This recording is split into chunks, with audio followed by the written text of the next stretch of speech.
Hello friends, welcome back to my blind playthrough of Planescape Torment. This is episode 47 and we are here at the Brothel of Intellectual Lusts, still talking to Yves the Tail Chaser, who has a very appropriate nickname, because she seems just intent on chasing those tails, or all sorts of tails, in hopes that she will one day find, what was it, the meaning of her life? Something like that. And she has heard so many tales that she has no idea whether the meaning of her life was contained in one of them. Which seems kind of counterproductive, to be honest, but it sounds like a fun thing to do with your life, you know, just chasing tales. Yves smiles pleasantly at you. Greetings again. Have you come to trade tales? Well, I think we've traded all the tales that we had, right? So all that's left for us is asking some questions. Yves nods quietly. Well, what are you looking here, I suppose? I think we asked about her being the tail chaser last time. If it wasn't obvious enough from, you know, all that we did with her for like half an hour was just sharing tales, so... what are you doing here? I collect tales and trade them with others who have tales of their own. Okay, that was actually kind of obvious too. Tell us about this place. That is part of Mistress Grace's story, which is not mine to tell. She has said that when she nears the end of her years, she shall tell me, and only if I pledge never to share it with another. Ah, okay, interesting. Actually, yeah, her being the tail chaser, I was thinking that she might be willing to share just a little bit more about this place than everyone else, but Mistress Grace didn't tell her, huh? Now that's interesting. I wonder if we can do something about that once we pick up Grace as our companion. She hopes that she will never need to tell me her tale, for she hopes I will find my own story before that time and leave this place. I think she fears my life will be squandered in searching for this tale, and not acting upon what I already know. Yves sighs softly, but it cannot be helped. I mean, it could be helped. You're kind of choosing to follow this thing, right? So what she told me was something about a prophecy, right? Actually, you know what? Let's ask her again just to refresh my memory. Right, so yeah, she went to an oracle and asked about her life's purpose, and yeah, she was told that her purpose would be hidden in one of the tales she hears in her lifetime. It's a really interesting backstory, you know? I almost regret that she's not a potential companion. Is she? I mean, no, she doesn't really seem the fighting type, so I suppose in a game with combat, having that sort of a companion is not really viable, but I like her. I like her very much. You look familiar. Is your mother named Yvana?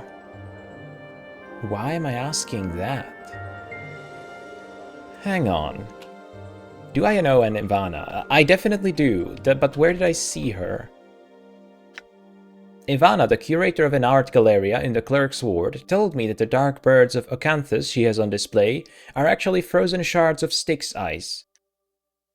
Anyone mad enough to eat one would likely be affected, as if they had drunk of the Styx.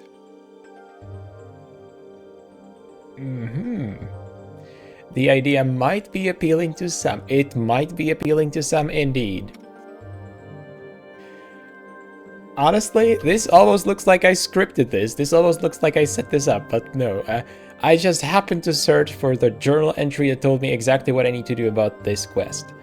Merryman, that's right. Merryman at the Savle Festival. So, right, our plan today will be to go to the art galleria and pick up the thing and give it to Merryman before I forget. And after that, if we accomplish that quest, we can come back here. But let's finish talking with Yves first. You look familiar. Is your mother named Yvana? Yves nods. Yes, but she and I no longer speak, just as I shall speak no more of her. Well, that's making me more and more curious, but you know, I get it. I'm trying to find Vivian's scent. Do you know where it might be? We already got one tip, but Updated my journal. I suppose all of those girls will have different ones for us. Maybe. Yves shakes her head. Speak with Nenny. She is forever pacing about, observing everything intently. Nenny. Doesn't ring a bell. And finally, as for Ravel Puzzlewell. Ravel? Is that how yeah, Ravel Puzzlewell.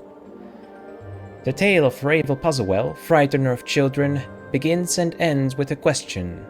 What can change the nature of a man? Well, my own life would seem to suggest that the answer is death, maybe? Then again, our nature is not all that changed, but we have lived many lifetimes, from what I understand. Go on.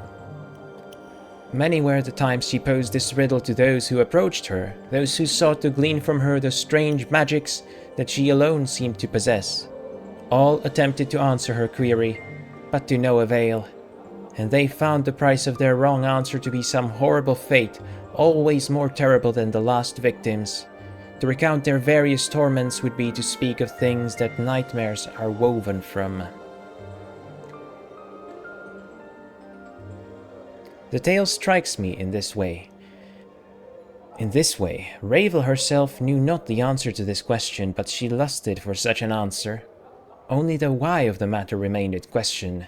Why did the nature of a man matter to one of the Grey Sisters, especially to one of such power as Ravel? I feel like I'm getting lost here a bit. Begins and ends with a question. Okay, so this was a question that Ravel posed to those who approached her, right? Why though? Because she wanted the answer. Uh-huh. Go on. It is said that she put the question to the Lady of Pain. Ah, for fuck's sake, the Lady of Pain again. It's never a good idea to speak to her or deal with her in any way.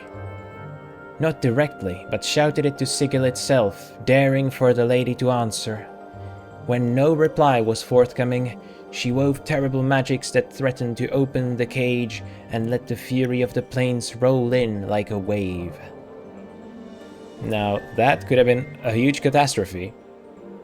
The fury of the plains, you mean like the lower plains, like Beator, like the Grey Waste, where all the blood war nonsense is going on? That could have had disastrous results, I suppose. She received no answer, other than banishment.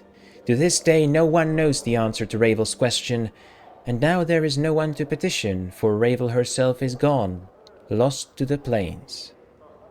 Lost to the plains. Updated my journal. Interesting. So,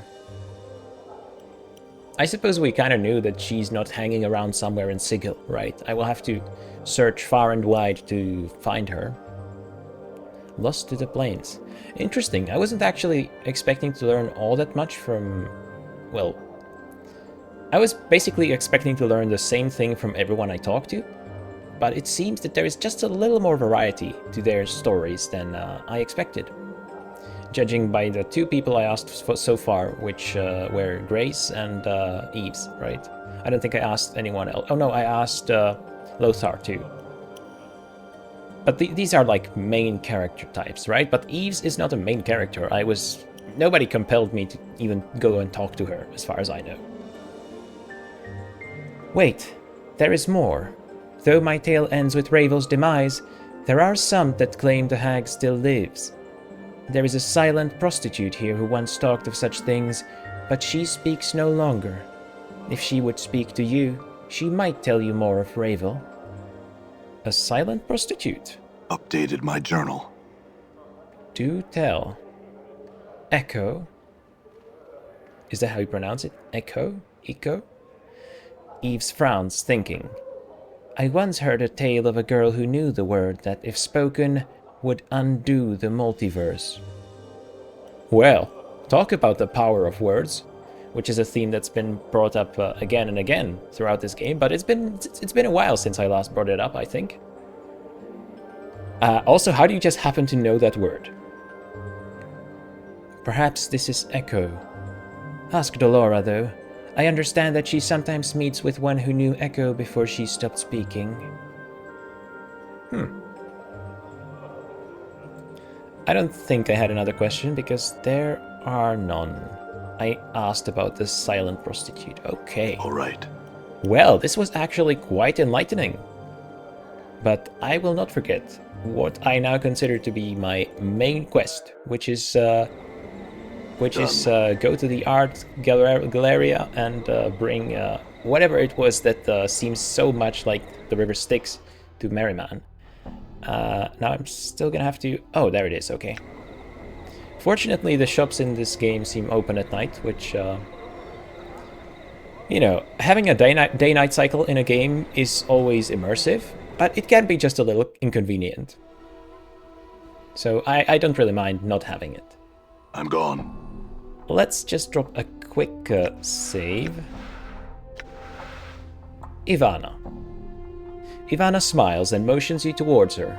Greetings again. Do you have questions regarding one of the pieces? I actually do. Oh, which one? One of the paintings? The Dark Birds of Acanthus, I think, right? All of them are chipped from the great magical sheet of black, infinite ice, that rests in the black belly of the plain of Acanthus. Yvana pauses, tapping her chin. It is said that this sheet of ice is the final destination of the river Styx, and that the recollections of all that have plunged into the Styx's memory-destroying waters still lie frozen within the ice. Okay, if the waters of the Styx destroy one's memories, would this ice from Acanthus do the same? I could only assume so, yes. And I can't just ask you to give it to me. I can ask you about a bunch of other stuff, though. Like, do you know someone named Yves? That is my daughter. For a moment, there is a hint of sadness in the milky whiteness of her eyes. We no longer speak to one another. Why is that? There is nothing to be said between us. She has gone off in pursuit of stories, all for reasons I am unaware of. Oh, come on, really? She didn't tell you her own mother, and she told me, a complete stranger, as soon as she met me? You guys need to talk things through. She told me a tale that might answer that question. Yvana raises her eyebrows. Oh, tell me, would you please? I'd most appreciate it, sir. I see no reason not to. Tell her Tale Chaser's story and of her endless quest for the tale that holds the truth she seeks. Yvana nods slowly. I had no idea. I will see her now. I thank you, good sir, for bringing me this news of my only daughter. As she speaks, color slowly bleeds into her pale irises, until her eyes are a brilliant shade of green? What? Was she somehow cursed, or did she curse herself, or what is going on here? Your eyes, can you see now, Yvana? She nods, smiling. Well, look at me. Just a bit of communication, guys. I solved you two's relationship and also your blindness by choosing one dialogue line. Why can't we all just get along, you know? Must have been a lot more to their story there, I think. Must have been some past, right? Otherwise, why would they just never... I don't know. It's kind of strange. What do you know of Ravel Puzzlewell? She is a night hag, one of the eldest Grey Sisters of the Waste, who came to Sigil many centuries ago to pursue arcane experiments. It was believed that these experiments were against the lady's will, and that Ravel was thus banished from Sigil, imprisoned within one of the lady's mazes on the ethereal, where her body rests to this very day. Interesting. So, obviously, these people that we are talking to about Ravel are unreliable narrators, right? And to find out the truth, or, you know, to find out as much as we can, we gotta look for elements that are common to their story. So, she definitely seems to be a night hag. She definitely seems to be one of the Grey Sisters of the Grey Wastes. And she definitely seems to have been in Sigil. and she seems to have been banished by the lady. So there's actually quite a lot that all these people agree on. Now, Yves told me this whole tale about her asking the question and things like that, which sounds just a bit more romanticized than this sort of matter-of-fact way of describing the events. It could be that she just heard it as a story. You know, she is the tale collector. What was the title? Not the tale collector, something like that. She is the tale collector though, so she just, I guess she really enjoys a good tale, no matter if it's true or not. If there's like a something extra added to make it more engaging, I think she likes that. So she's imprisoned within one of the lady's mazes on the ethereal. On the ethereal what? On the ethereal plane, or is it just the ethereal? Where her body rests to this very day. Ravel was said to have been a master of riddles and puzzles, but it was believed that one riddle, one question in particular, was said to have plagued the ancient night hag. What can change the nature of a man?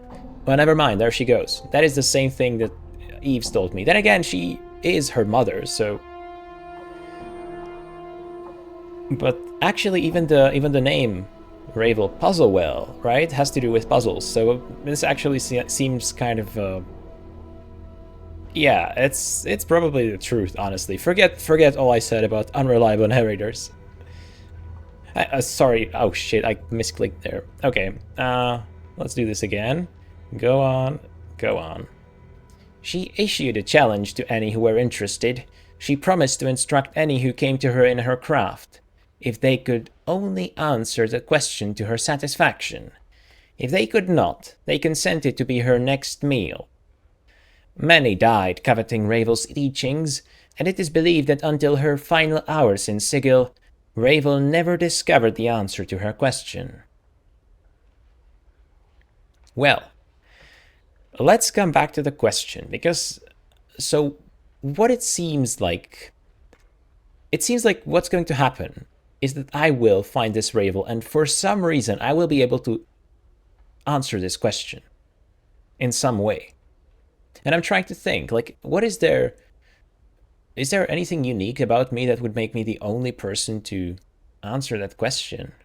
I did kind of say it earlier, right? Death does change your nature. But, well, it's definitely something related with my reincarnation, you know. But I'm not sure what the specific answer, or the specific... I'm not sure what the specific thing will be there. Well, go on. Ravel's crime was believed to be some means of trying to shatter the cage, trying to crack open Sigil itself for some unknown reason. Yvana sighs. This is all I know of her.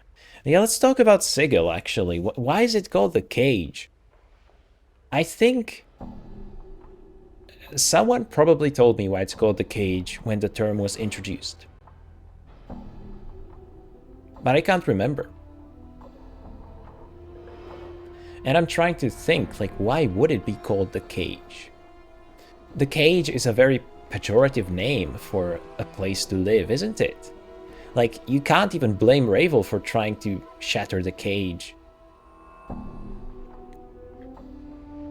Then again, she does seem to be an evil night hag who wants to eat people, which does not exactly inspire, you know, confidence in her good intentions, so...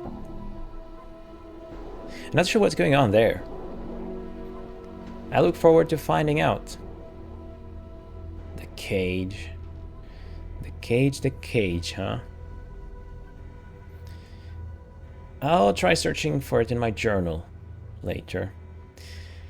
Okay, another question. Not really, actually. Let's see if there's anything here. God, I hate the way this is implemented. Cage, okay? Nope. Never. Nowhere to be found.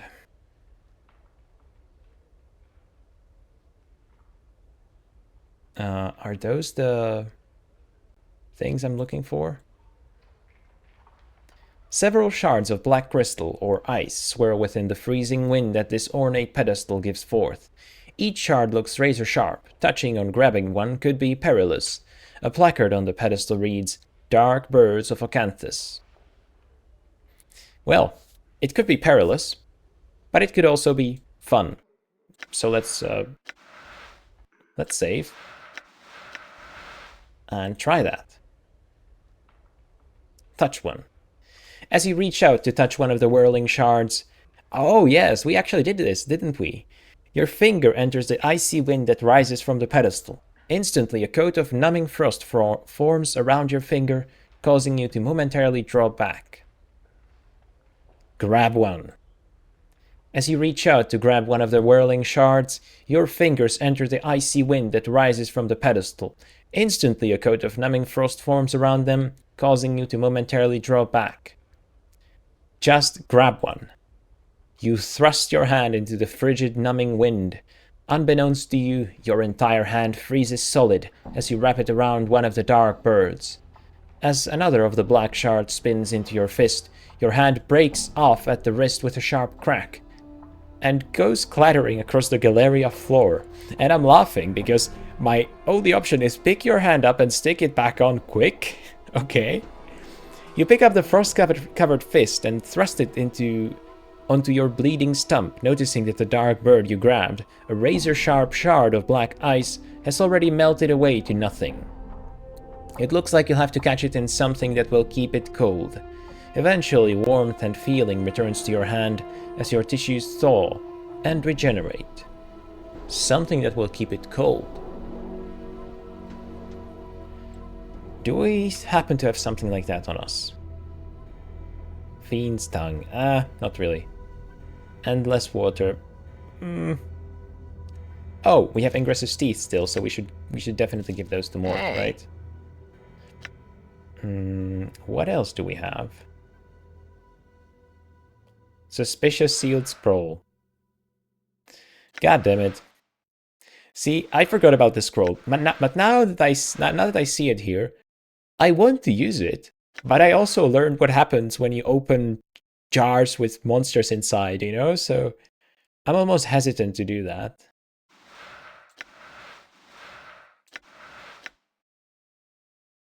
To keep it cold. Well, it's not going to be the Bronze Sphere, nor the Negative Token, nor Ferret's Crutch, nor the Book. Tears of Sorrow. No, it's just a magic spell. The Dodecahedron.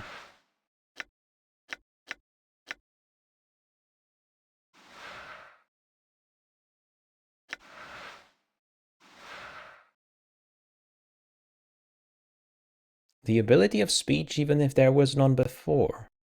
Do we know someone who cannot speak? Maybe it's the girl at the brothel. Maybe she just chooses... maybe it's not that she chooses not to speak. Maybe it's just that she can't speak for whatever reason. So we should use that on her, you know?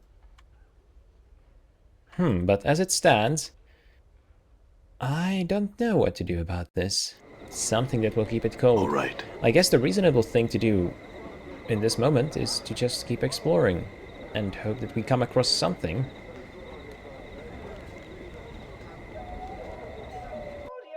Do I really not have something that I could use here, though? Doesn't seem like I do. Maybe I'll figure it out later. By next episode. For now, I guess let's come back I'm here. gone. So we spoke to Grace, we spoke to Yves, the Tail Chaser. By the way, let's just see what's inside of here. Aye.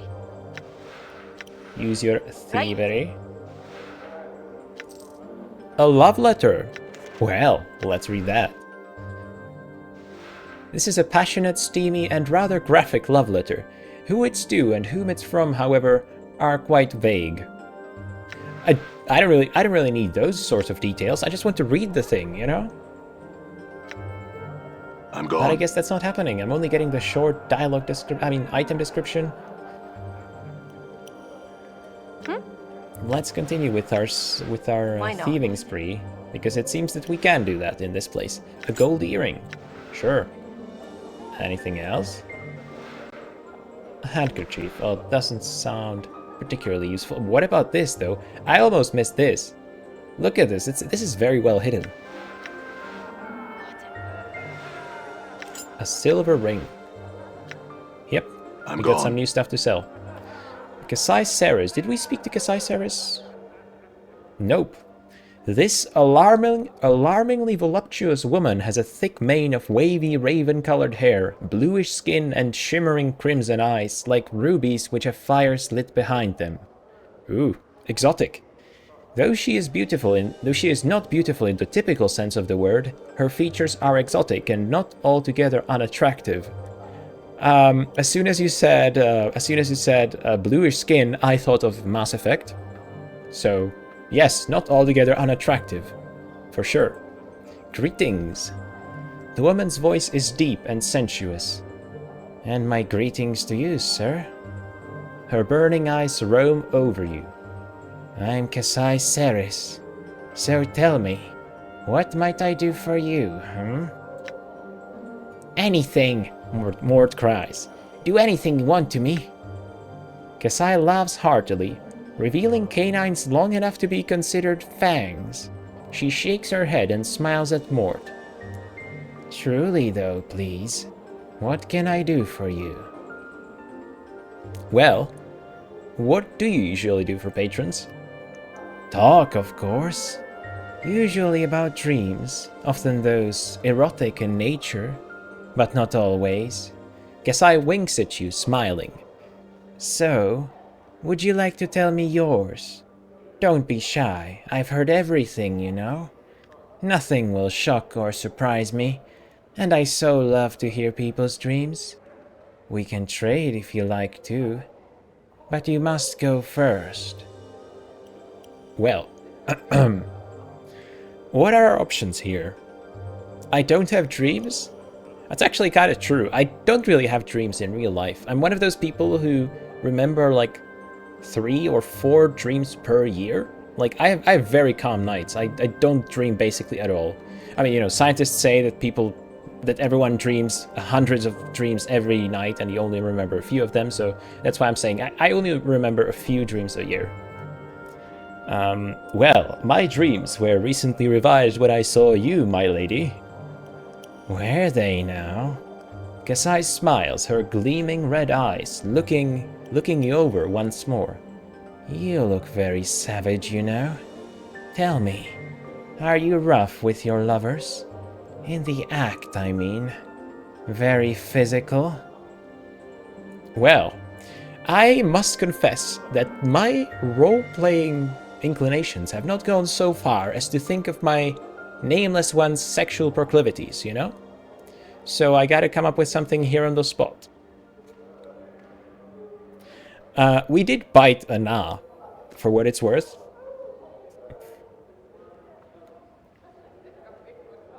Let's answer the question with a question. Which is the boring thing to do? I guess it's like the perfectly... I guess it's the best way to stay true neutral. Never give your takes on stuff. Just ask everyone else about their takes instead.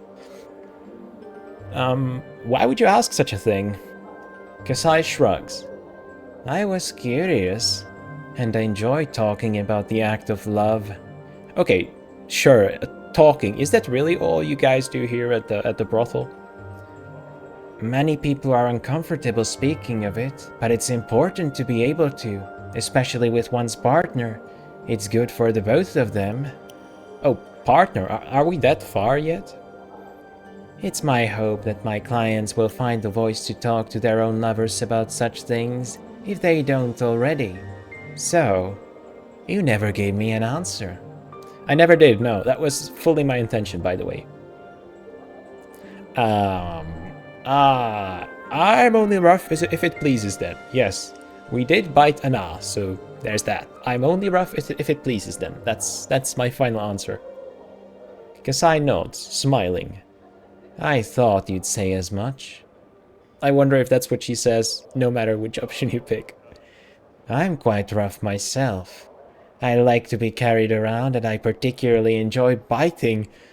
What is it with this game and biting? Why? Why? You know, if biting is like making love in this universe, then I guess Mort must be the best lover in the world because he has now those special teeth that he can use, and you know what? Sure. Let's just keep going. I'm not gonna keep talking about that. I've sharp teeth though, so I have to take care. Sometimes I get carried away and draw a little blood, you know? This is getting just really strange. It's enough to make me weep. Where was this shit when I had a body? Yeah, well, what I'm saying is you don't really need a body for this. Roaming the Outlands, most likely. But that was a rhetorical question, wasn't it? She winks at Mort, then turns to you again. Oh, come on. Mort is just, like, clearly announcing his intentions, and she just, like, deliberately chooses to interpret them as him being funny. You have sharp teeth? Kesai nods. I certainly do. Would you like to see? Here. She opens her mouth slightly, running her violet tongue over her bottom teeth. Her canines are just long enough to be considered fangs. Yes, we did establish that already. Well, I don't really think I'd mind the biting. Mostly because even if I bleed to death, I can just get back up. So, really, I suppose I'm the last person that would mind. Kesai laughs. I doubt I'd get through that thick hide of yours anyway. Do you have much sensation left in your skin? Okay. I don't really want to talk about it. No, let's talk about it. No, sadly I don't feel much. The scars are very thick indeed. Oh, that's a shame. You do have a lot of scars. Kesai looks closely at your face. Even your lips, the lids of your eyes. Tell me, are you scarred everywhere? You know, everywhere? No, not really. Parts of me have somehow managed to stay out of harm's way. I don't want to opt out of this conversation. It seems quite unique as far as video game conversations go. That's good, then. Kesai laughs cheerfully, then puts on a mock-serious look, placing her hands on her hips. You never did tell me about your dreams, you know. Come on, let's have them. I don't have dreams, actually. Kesai arches her eyebrows in surprise. Truly? How sad. Even fiends and divas dream, you know. Are you certain you don't? Even fiends and divas dream. Interesting. I mean, I suppose I don't really know which races in this universe need sleep. Well, I guess there's like 3 categories. Races which must sleep, races which don't have to sleep, and then races which can't sleep, right? Those that cannot even choose to do that, maybe. I know that elves in BG3, when you long rest in that game, they don't really sleep, they just lie there on the ground resting, but like sleep is not a thing for them. And so I'm kind of leaning toward that being the case also here. But fiends and divas dream, interesting. I'm quite certain though, no dreams at all. Too peculiar. I am at a loss as to what to say. Well, I have some more questions. Kesai blinks her crimson eyes at you, awaiting your question. Oh, that's a good one. If you don't mind my asking, what are you? Kesai shakes her head. What? Can't you tell? She draws herself up, thrusting her ample bosom towards you. A woman. She raises her eyebrow. I can see that my answer doesn't please you. I'm plain touched, actually, like your friend here. Kesai indicates Anna. Oh, I love that she just brought her into the conversation. That reply definitely would have been different if Anna wasn't there. That's all you need to know. What are you doing here? Entertaining your questions, it seems. She winks at you. Really, though, I'm a student of Mistress Grace's. All the prostitutes in the brothel are. A student, huh? That's right. The brothel is actually a school for women who are thinking of becoming sensates. Mistress Grace teaches us the ways of language, so that we can better identify with ourselves and those around us. It lets us experience the planes more fully, you know? I don't doubt it. I could have asked her about the sensates. Maybe she would have had something unique to say, but I doubt it. That question has never really yielded much new information. Can you tell me about this place, though? Certainly. The brothel of slating intellectual lusts is actually a school for women, and the same thing that I just already fucking said, right? I guess I'll ask about the sensates then. The Society of Sensation believes that the multiverse can only be understood by experiencing it. The more you experience, the closer you are to understanding the dark of the multiverse. Intriguing, huh? I think I was born to be one.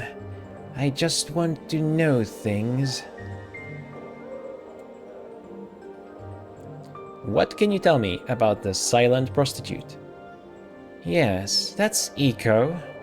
She's very sweet, but so quiet. I understand that she said something once which caused some great tragedy, and because of that she'll never speak again.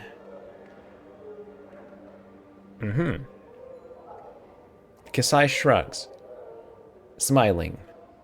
An interesting enough story, but I don't know if it's true. Try asking Dolora. I've seen her talking to an ex-lover of Eco, back from a time when Eco was speaking. That's right, so she does... Well, so she was speaking at one point. She hasn't been unable to speak for as long as they have known her, is what I'm saying. Right, I'm trying to find Vivian's scent. Do you know... No, I don't. Kesai frowns. Most of the women will say she's prissy, but she's always been nice enough to me, complimenting me on my eyes. And she smells so good. I hope she finds her own scent again soon. Try asking Nenny about it. She's everywhere at once, and might have seen something. Well... Nenny, that's right. So, Nenny for Vivian's scent, and Eco for the silent prostitute. Eco is the silent prostitute.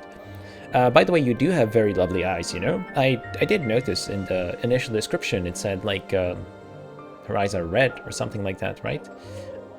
Where is she? Oof. Alarmingly voluptuous, that's right. Crimson eyes like rubies which have fires lit behind them. That is a beautiful description, so I feel justified in saying you do have very lovely eyes, you know? Tch. Anna sneers, rolling her eyes. Egypt. Don't be upset, Anna, you're just as lovely. Well, that would be a lie, wouldn't it? Anna, please, it's only a compliment. Could it be that Anna is jealous? Is that what's going on here? Could be, I suppose.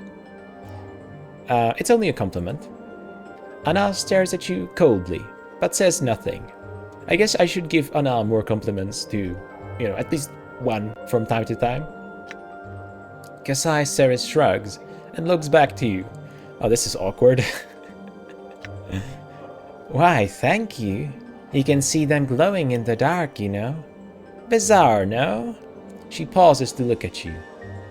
You have some nice eyes too. So dark and mysterious. So full of character. Ah, you noticed. Thanks, then. Do you know anything about Ravel Puzzlewell? No, nothing. That was a very succinct answer. You seem suddenly upset. Are you sure? She narrows her red eyes at you. Of course I'm sure. Don't ask me of her again. Well, that is suspicious, isn't it? What if she is somehow Ravel Puzzlewell? I don't know how. I don't know. Don't ask me. It's not a well-formed theory. It's just something I blurted out loud, but it's not impossible, you know? Man, this place seems absolutely massive. We spent so much time here at this place. And we've been to like 3 rooms. Well, 2 rooms actually. It's gigantic. Okay, this is gonna be another 3 or 4 episodes, isn't it? Not that I'm complaining. I'm definitely not. Who's here? Nobody. Ah, okay. Maybe it will be just a bit quicker than I anticipate.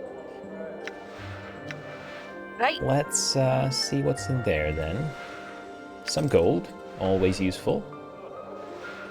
Some handkerchief, not useful. Okay.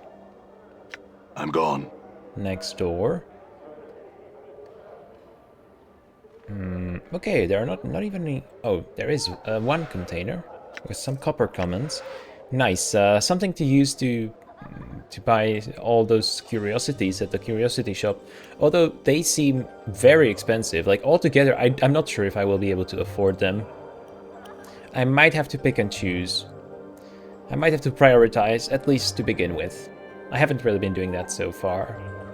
Actually, where are the curiosities I bought? What did I buy? I think I bought the jar that I opened with the Garrulith, and I guess some of this stuff too.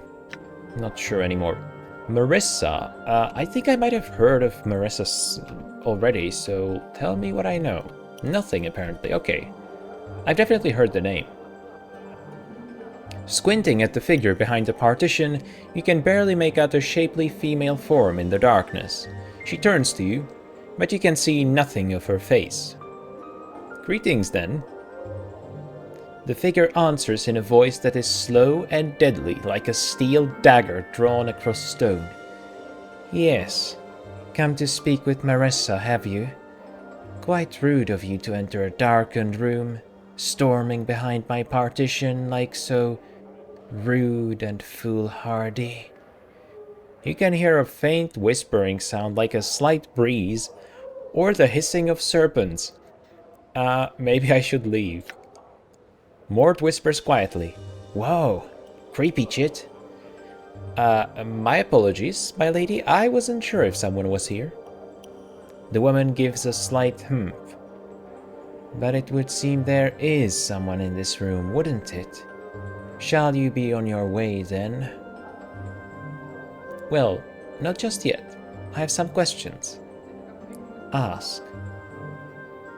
Lots of questions to ask here. Why do you remain behind this screen? Is it your wish that I step away from this partition into some patch of light and speak to you face to face? Marissa laughs, and there is the sound of scales sliding on scales. Nay, I think not. The darkness suits me, and doubtless suits you as well. But why is it so dark in here? To prevent any unwanted and embarrassing casualties. Now, what is it that you want? I want you to come into the light a bit? Maybe? Nay, and the addition of please will not serve to persuade me. Now, what do you want? Surely you did not come all this way to see me. Actually, I kind of did. I do want to see what you look like. You have no such want. Well, now I feel like we're in too deep to back out. Oh, I do. What do you look like? The darkness hides us both. Let's make it a game. I'm frightfully bored. Well, maybe if you weren't here in the dark all by yourself all the time, you wouldn't be bored. Have you thought of that? Let me guess. Are you a human male? I think so. You think so? How could it not know? It's kind of complicated. Indeed. It must be too great for a mere mind such as mine to grasp. Yeah, but okay, I know it sounds sarcastic, but I really have no sure idea of what I am. Truly? That is almost interesting. There is the sound of hissing in the darkness. Describe yourself for me. I'm tall, with an athletic build. Very handsome, if I do say so myself.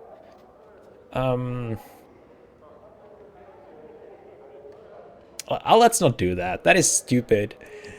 She will probably end up seeing me in the light sooner or later, and then she will be like, "You doofus."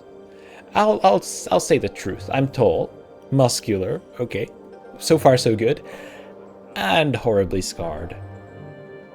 Indeed. She pauses for a moment. How were you so horribly scarred?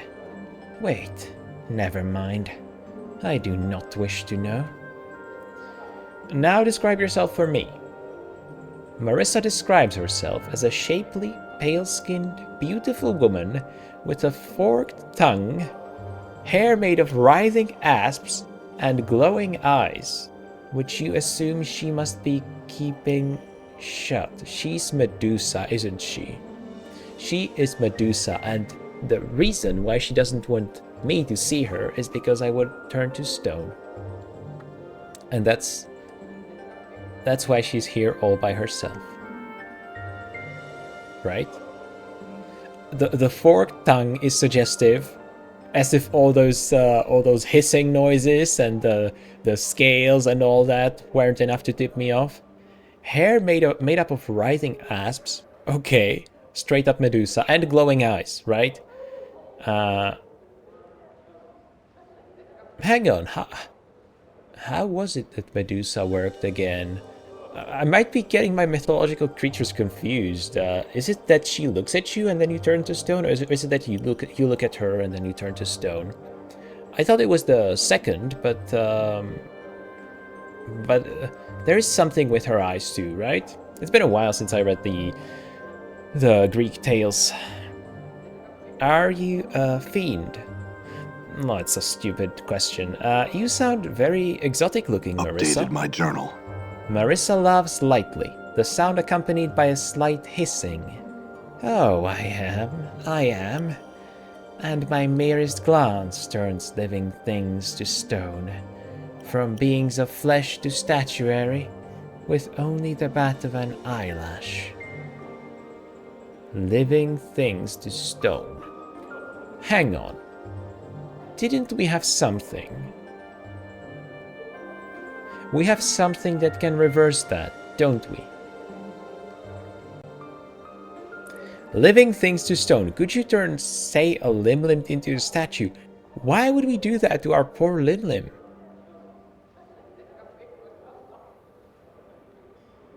I'm not sure why we should want to do that.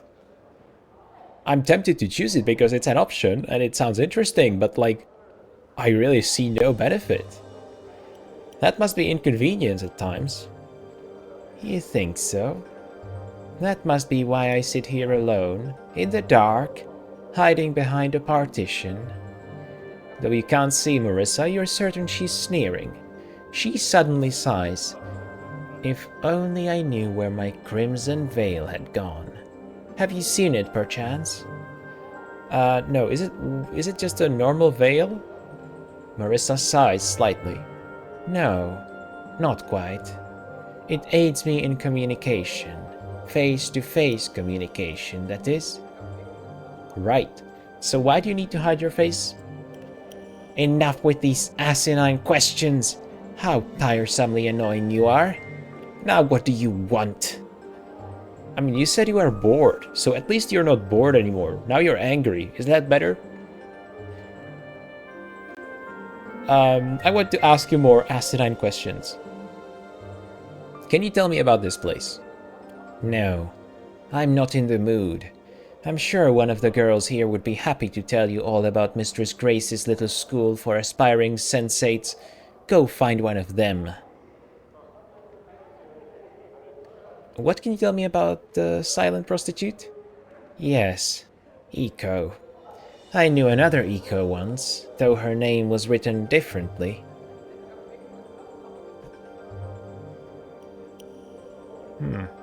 Now I'm trying to think back to the Greek tales if there's something like that. Someone named similarly to that. Not sure. I know nothing of this girl, though. Ask Dolora of her. She made friends of an old lover of Eco's, I have heard. Well, Ravel Puzzlewell, you might actually be a pretty good source of information on that. I guess I'll skip asking about Vivian's scent, because I keep getting pointed to Nessie? Nessie, was that the name? No. Do you? You hear an annoyed sigh from out of the darkness. Go ask Yves. She collects many tales and can probably tell you something of use. Well, forget I asked. Farewell. Also, the fact that you can turn my limb to stone is just plain weird, and I don't get it. Maybe it will make sense at some point. Oh! I can go downstairs. So this brothel is not just this one floor. Got it. Good to know. Let's just drop a save. It's been a while. I get nervous if I don't drop a save once in a while. I'm here. Right. Nice. Some jewelry. Now we're getting this good stuff. It's not all copper necklaces and copper bracelets anymore. It's gold and silver and stuff like that. We're moving up in the world. Quite literally. I think.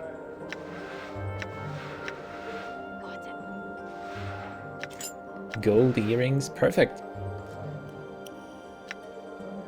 All right.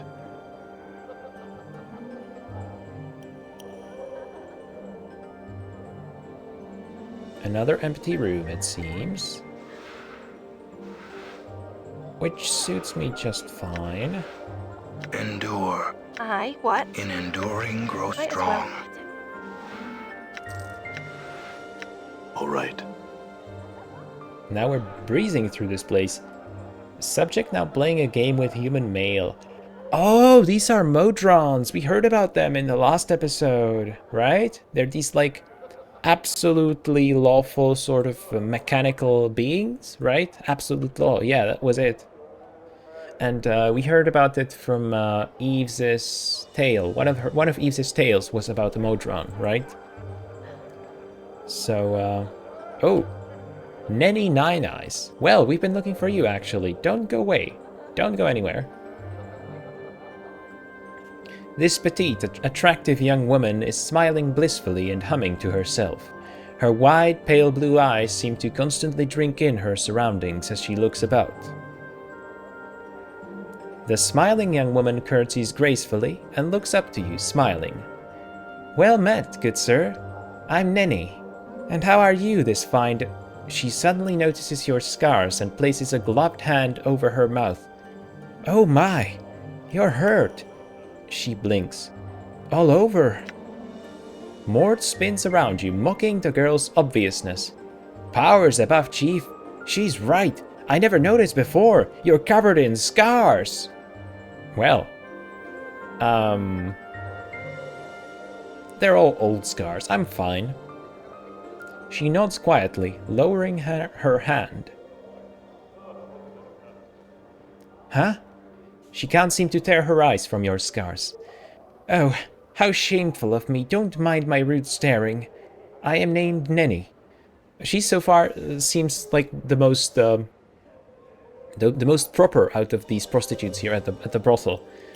She so far seems like the best disciple of Grace's. And it is my great pleasure to welcome you to our brothel for the slating of intellectual lusts. She returns to staring at your body. You have tattoos under those scars too. What's that one? She points to one of your tattoos. That one's looks fascinating. Look at the way the lines of ink. I think that's ink. She squints at the tattoo, then reaches out to touch it. Okay, I guess I'll allow her to do that. I think that's ink. She traces a finger around the edge of the tattoo. Is it ink? And what a pattern! Look at the way the lines intersect here. She touches the center of the tattoo. That's simply amazing. She purses her lips and frowns in disappointment. I could make it out better if there weren't so many scars. Yeah, well, there's nothing to be done here. They're permanent. Although, are they really? Because we've had a bit of help getting rid of those scars in the past, so maybe there's some more progress we can do on that front. Oh, I'm sorry. I'm sorry. Pox on me for even mentioning them. She cringes. But I have to know. Are you absolutely sure you're all right? I'm looking at you and I can't help but believe that you're not in some pain. Well, I have amnesia, but that is all. Amnesia?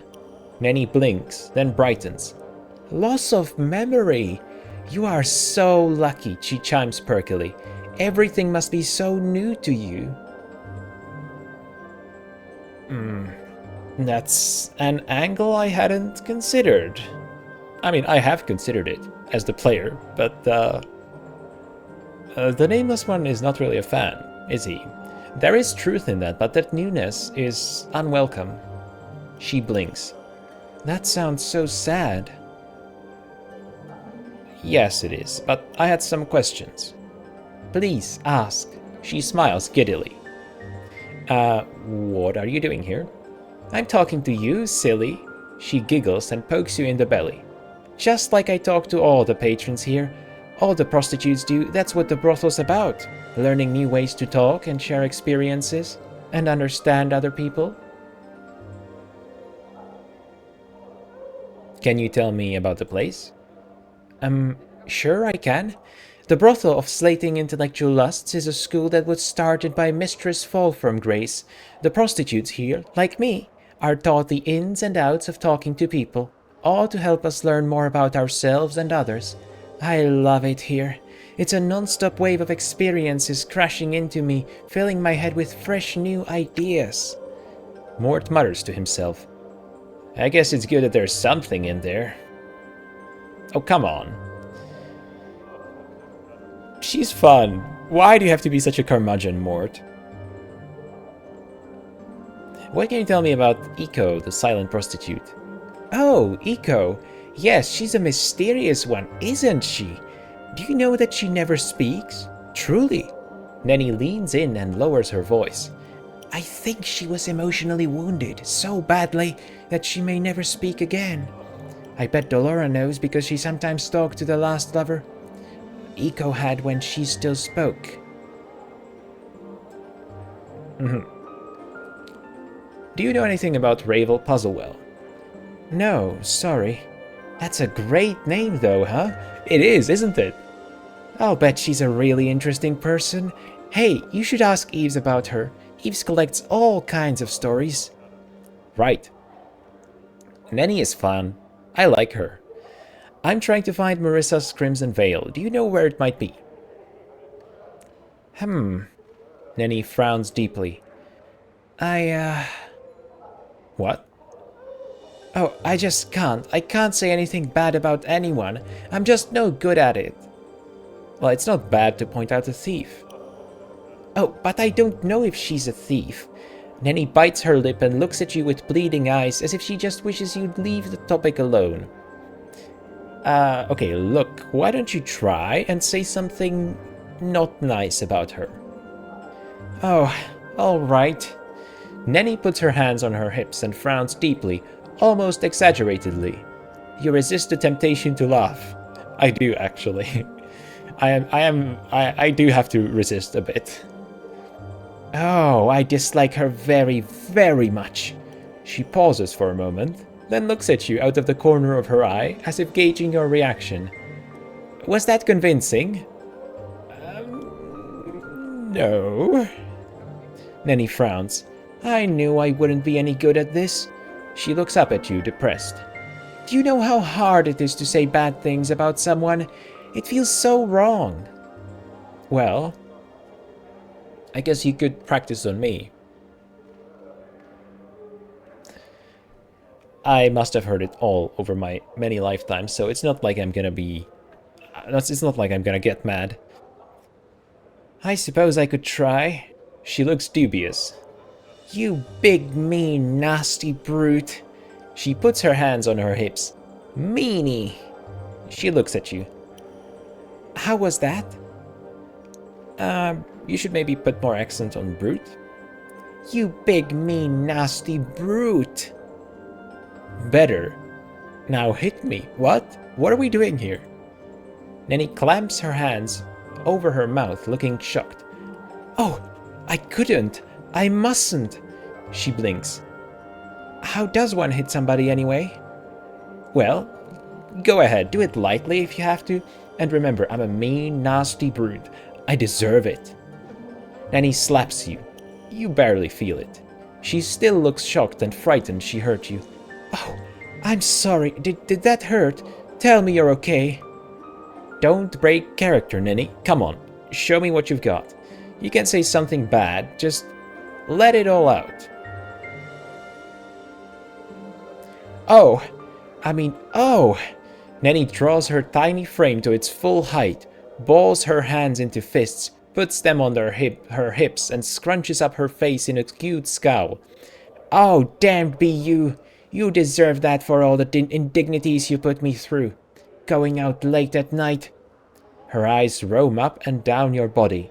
Getting into fights and getting all scarred up. What are the kids going to think, Okay, Nenny, I think you're getting a little too much into the roleplay here. But, you know, that's the spirit. It's a role-playing game after all, so I can't really fault you for that. Kids? What? Nenny's fury rises another notch. Have you forgotten our children? Are you so sodden with drink that you can't even remember that we have children? Nenny throws up her hands in exasperation. You're hopeless, clueless, and a lot of other lesses I won't mention right now. Wow, okay. I must have awakened some suppressed anger there. Time to let go of it, though. Nenny sighs tiredly. Whew.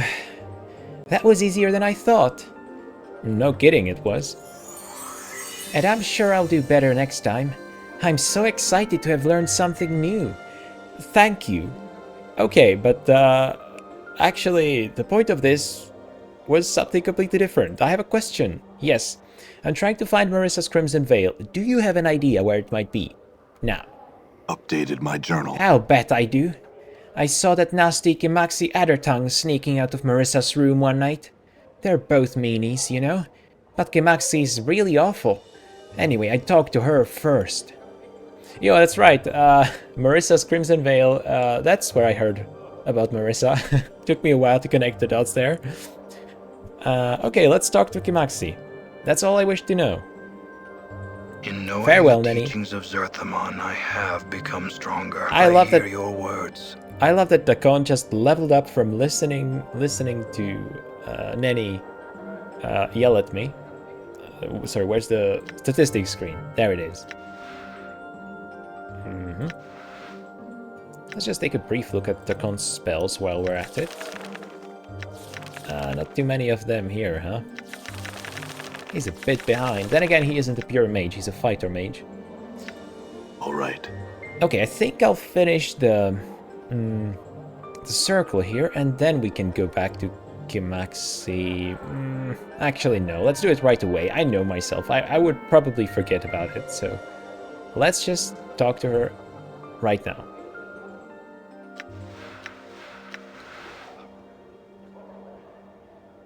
Oh, it's you again.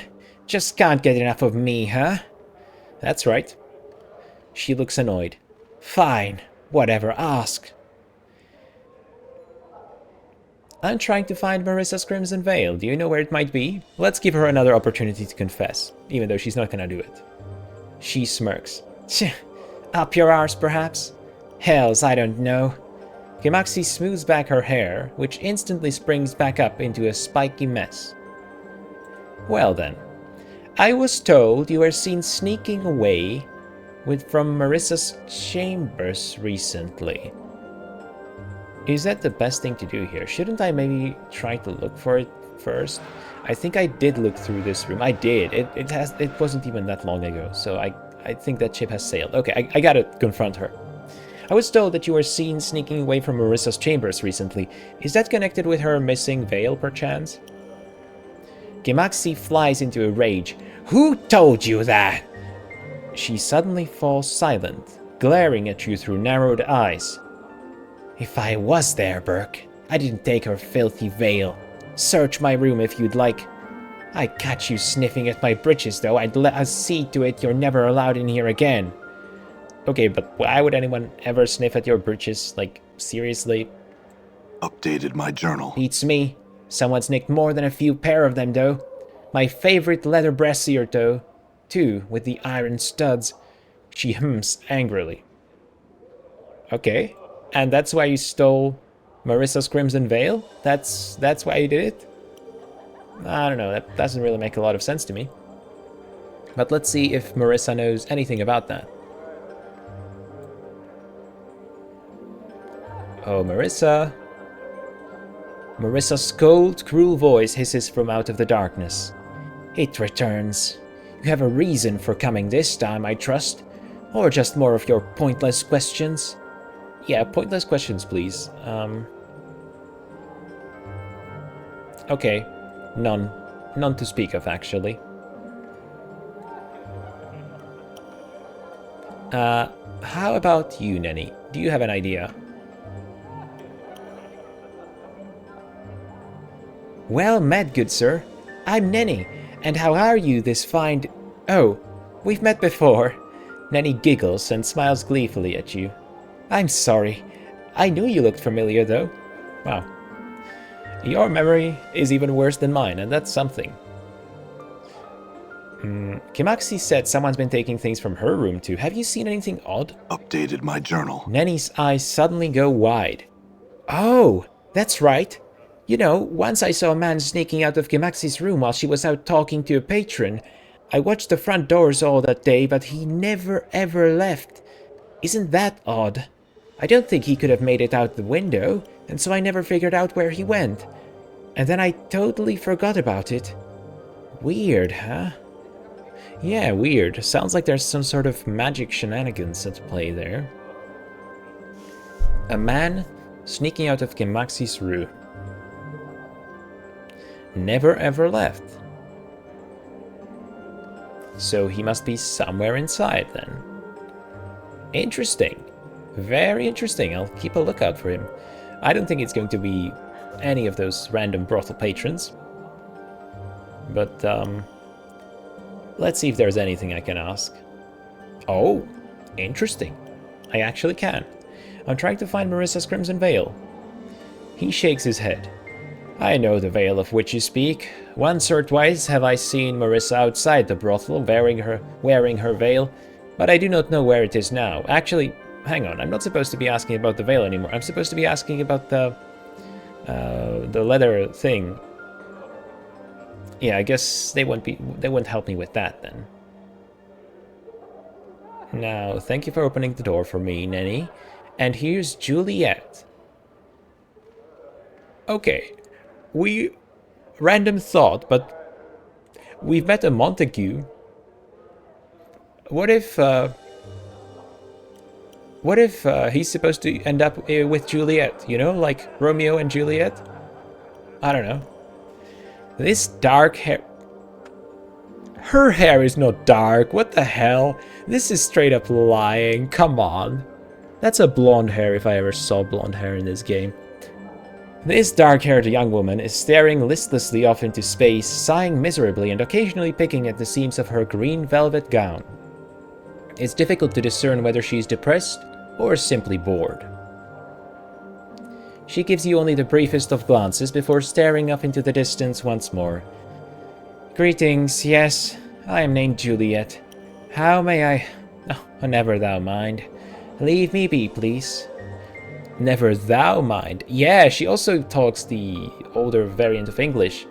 I think I'm onto something here with Romeo and Juliet. She gives an exasperated sigh. What's wrong? Oh, nothing at all. Only that I spend my days grazing into the face of mediocrity, seeing if anything can erase its dreadful, tedious passage. And she does use quite poetic language, too. Is your life so tedious? Alas, it is. She sighs, closing her eyes and massaging her temples. Dreadfully boring. Perhaps I could make it less boring for you, my lady. No, no. 'Tis kind of thee to offer, though. I am already with a man, sir, and I do love him dearly. 'Tis just that I wish... She taps her finger against her chin. Something more of our liaison? So, your relationship with, let me guess, Montague, is lacking somehow. The only thing it lacks is excitement, sir. Our families took the news of our courtship splendidly, his siblings love my siblings, and our friends think our union to be blessed by the powers themselves. All fine and good, but things are going... She frowns. So smoothly. 'Tis not right to have such a trouble-free courtship. Ah, I see what's going on here. You're one of those people who just get bored so easily that they don't really appreciate living a carefree life. I don't know about that. Dost thou not? Hast thou ever had such a courtship? She glances briefly at you. 'Twould seem that thy life is filled with a variety of problems, judging by the pallor of thy skin. Granted, okay. I can't remember any courtships that I have had, though. And the remnants of the ones I have encountered suggest that I may have had some slight problems. 'Tis just that all my friends have such interesting relationships, once fraught with turmoil, feuding families, daggers at one another's backs, poison, mad siblings, and irate fathers with large swords. Girl, you read too many stories. I have a lover whose family loves me, and whom the world loves. She sighs again. A great source of annoyance. How I wish I could formulate some way to spice things up. This is ridiculous. Of course, it's a reversal of the Romeo and Juliet trope. I don't even have to mention that, right? Mort floats close to you, whispering. I feel sorry for her lover. He doesn't know how bad he has it. A chit like this is nothing but trouble. Honestly, I agree with you, Mort. For one, you speak great wisdom. That doesn't sound wise, Juliet. Relish what you have. I wish to experience troubles, though. I wish to experience the up and downs of courtship, but with him, no other. She sighs. Ah, such a thing is love. It can be as dull as a club and is of no use to an aspiring sensate. That's right, she is an aspiring sensate, which I guess does somehow explain this sort of attitude. So you are an aspiring sensate, then. Juliet exhales a long and forlorn sigh. You realize she's not even really looking at you. Juliet, you hear me? Updated my journal. Oh, I was not truly listening, my apologies. But certainly thou hast not come simply to deliver a litany of questions on my life of tedium and my tedious doings. Well, maybe if you paid attention to someone and something once in a while, you would not find everything so tedious, you know? How is your life tedious, then? Alas, it is. She sighs, closing her eyes and massaging her temples. Dreadfully boring. Well, we're back to where we started, okay. I'm not sure if this is even worth asking all of those things. Maybe tell me about the place. Okay. She doesn't even want to talk to me. Let's just ask about Ravel and call it a day.